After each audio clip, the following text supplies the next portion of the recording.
Quitter la nuit est le premier long métrage de la jeune réalisatrice Delphine Girard. Il est sorti le 10 avril 2024. D'une durée d'1h48, il représente le prolongement du court-métrage Une sœur de la même cinéaste.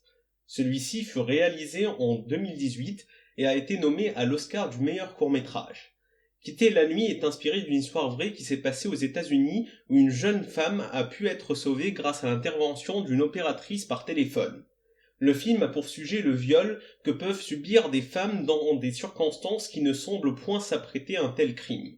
Ali est une jeune maman d'une fillette séparée de son mari.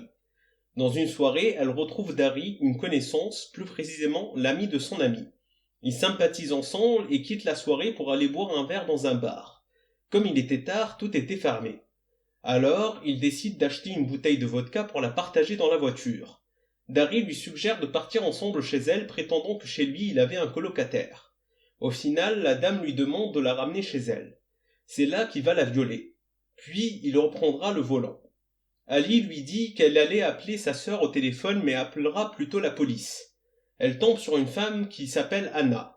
Cette dernière lui dira qu'ils mettront une voiture civile sur sa route et qu'elle devra en la voyant lui dire au téléphone « Je me souviens ». Tout en continuant à lui parler comme elle le faisait, Ali, apercevant la voiture indiquée, prononce la petite phrase magique. Alors, le véhicule se met tout de suite derrière la voiture du violeur et déclenche les sirènes. Ce dernier s'arrêta. La police lui intima l'ordre de sortir, de mettre les mains sur la tête et de se mettre à genoux. La réalisatrice a souligné qu'il était très important pour elle que l'on comprenne que le moteur de la violence chez Dari n'était pas le désir érotique mais la frustration. C'est pour cela qu'elle a évité de filmer une scène de viol. Elle s'est simplement contentée de mettre en évidence le début de l'empoignade et comment tout dérape soudainement. Elle affirme la violence est réelle mais n'a pas laissé de traces tangibles qui peuvent servir de preuve devant la justice. Il est évident que son but était de montrer que le violeur agissait grossièrement en humilié, mais cela ne veut nullement dire qu'elle en excuse le comportement. Elle a voulu attirer la lumière sur l'état psychologique du violeur en question, c'est-à-dire le personnage de son film spécialement. Autrement dit, on peut tirer la conclusion qu'un viol reste toujours un viol, mais les violeurs ne sont pas tous pareils et qu'on peut trouver une multitude de circonstances aussi qui amènent cela à commettre cet acte violent. Bref, la victime porte plainte contre son violeur. Le procès se fera dans 2 ans. Cependant, Ali ne sera pas présente, comme le cas de la jeune femme dans l'histoire réelle survenue aux États-Unis. Mais Anna, la policière, sera là. Le coupable sera condamné à 5 ans de prison avec sursis. Le jugement est laxiste pour ne pas dire injuste. C'est peut-être pour cela qu'on montrera la policière partir voir Ali pour lui dire que c'est elle qu'elle avait eue au bout du fil quand elle avait appelé la police dans la voiture. Elle passera la soirée avec elle et sa sœur. Quant à l'inculpé, il viendra devant chez Ali pour s'excuser. Il lui demande ce qu'il peut faire pour rectifier ce qu'il lui a fait endurer. Elle lui demanda pourquoi il l'avait fait. Il lui répond que lui-même ne savait pas.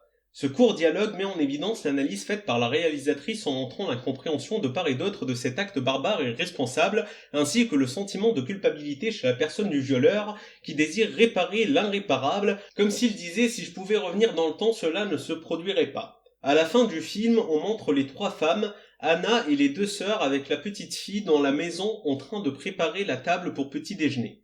La vie reprend calmement en solidarité féminine. Tout semble rentrer dans l'ordre, mais avec la figure de 4 jantes féminines, potentielles victimes de viol pouvant se produire on ne sait en quelles circonstances où les questions du comment et du pourquoi restent suspendues, sans réponse, mais qu'on peut essayer d'analyser et d'expliquer, non pas pour excuser, mais afin de trouver les solutions de les éviter, comme la réalisatrice essaie de nous inciter à y réfléchir dans son film. Cette dernière a été déstabilisée, raconte-t-elle, en apprenant que la victime sauvée grâce à l'intervention d'une opératrice par téléphone aux États-Unis n'a pas été présente au procès. Sachant cela, à la veille du tournage de son court-métrage d'Une sœur, elle en a été profondément influencée dans l'élaboration de la fin qu'elle a voulu alors plutôt agitée et non rassurante. Elle a pensé l'agression de manière éthique, quoique les 2 termes ne concordaient pas.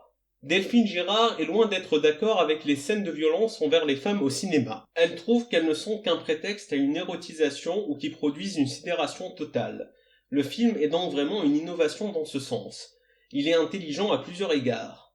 Ali, incarné par Selma Alaoui, semble la personne idéale choisie pour présenter le viol dans le strict respect de la femme violée.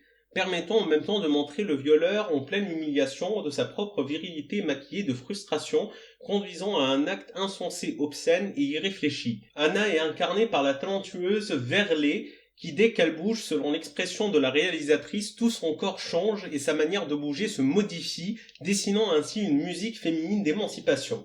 C'est pourquoi nous ne pouvons que saluer la jeune cinéaste et admirer sa manière d'approcher le thème du viol, qui demeure un tabou tel qu'elle l'a démontré à travers le grand écran.